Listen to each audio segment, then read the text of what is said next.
Bill Hemmer, Dana Perino on Fox Tuesday. Bill Hemmer waxing nostalgic about his trip to Germany about 20 years ago that he took.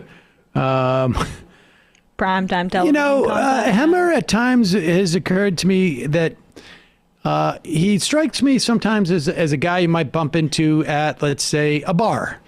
And a guy who might bump into a bar at, like, I don't know, 2 in the afternoon. And he's been there, supposedly on his lunch break that starts at 11:30. But here is Bill Hemmer on Fox News. On his podcast, What the Hell is Going On with Critical Race Theory. It was very good, very informative. Thank you, Mark. Appreciate it. Thank you, Mark. On the Princeton point here, you and I have discussed it at the college level. This is fair game.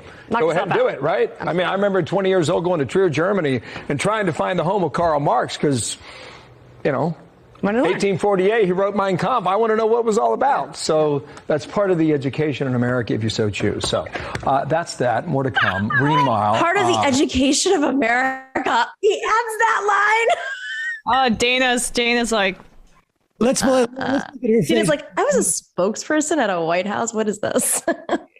And so his argument is like, college, everything's fair game. You got to learn them about the. They corrected it next segment, by the way. He misspoke. He came back. He misspoke. But what's even fascinating about that is not just that. Obviously, I mean, he was talking about. Did he come back and say we were talking about the Communist Manifesto? He said later on the program. He said, "I misspoke. 1848. Karl Marx, the Communist Manifesto." But like, what's funny about it to me is that they just have all of these evil objects and ideas just in that brain, right, that they're supposed to hit. And he had a wire crossed in the Fox News robot programming, and thus he got it wrong. Yeah, he got it wrong. What would have been amazing is if Hitler had written in 1948. That would have been incredibly 1848. impressive. 1848. 48. Oh, sorry. You're doing it. I mean, this reminds me of when I was in Sardinia, and I was looking for Gromsey's house because I wanted to see what led to the Unabomber manifesto.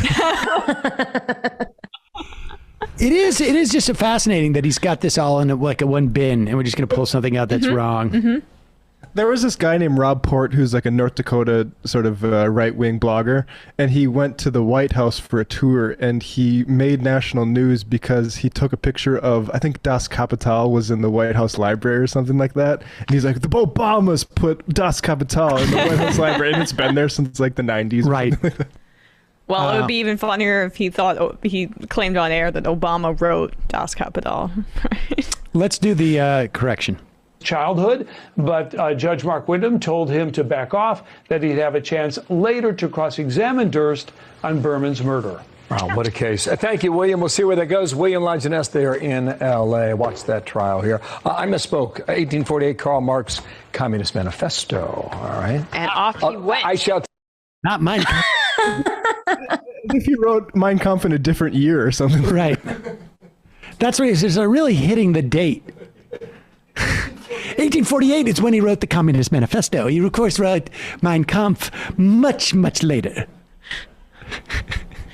But he got the date right on the Communist Manifesto. I mean, that's what I'm saying. Right. He is like a Aryan Fox News robot meant to just pluck out things from the big vast, the cauldron of bad things that they keep trying to think what other thing would be in that cauldron. Critical race theory. I'm of the theory that this was conspiracy, because he's like one of the like legitimate newsy people, right? He's not one of the he's not Hannity, he's not Tucker, he's not Laura Ingraham. He's in the news hour, so he never goes like political, right? I think this is like the ghost of Roger Ailes being like, this is the subtle. This is why you say Barack Hussein Obama. You will lose your job if you don't say it. He does go a little bit political, though. Hemmer does at times. They all do, of course. He's a newsy journalist, but he's also a boozy journalist.